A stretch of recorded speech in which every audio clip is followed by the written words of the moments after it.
Good morning, good afternoon everywhere. Today we're going to talk about cylindrical roller bearings, one of the most common roller bearings.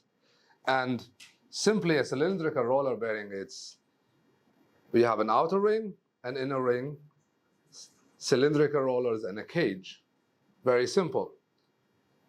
Cylindrical roller bearings offers very good radial load. Some of them can take a little bit of axial load, but many of them cannot take any axial load.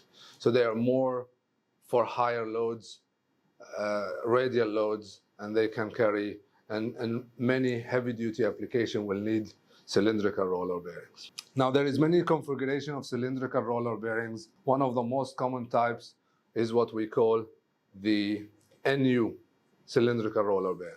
Now, what does mean NU? Is that the inner ring is floating, so it can allow some displacement. As you can see, I can even remove that. Now, this is an NU. Another common type is the NJ.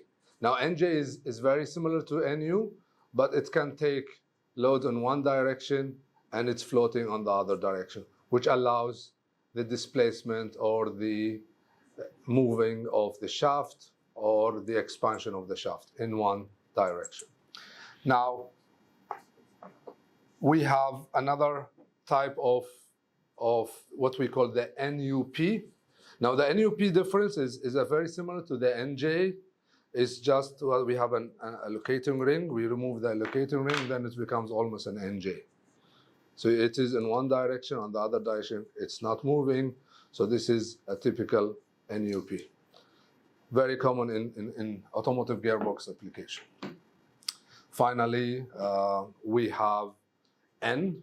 This type is NN, which is double row cylindrical roller bearing.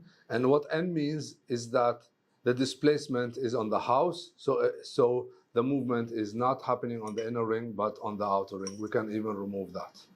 So these are the most common configuration, and so N, NU, NJ, NUP.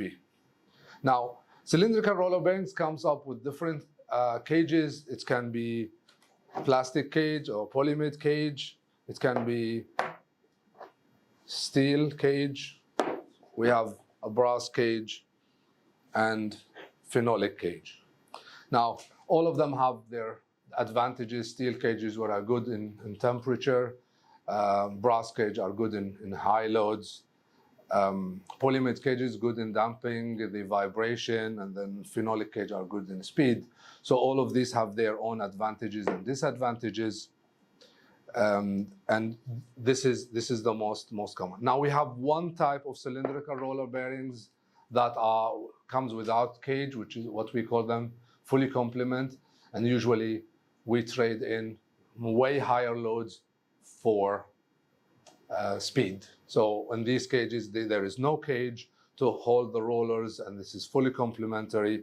And what we get is a much higher loads, but usually it's slower in speed.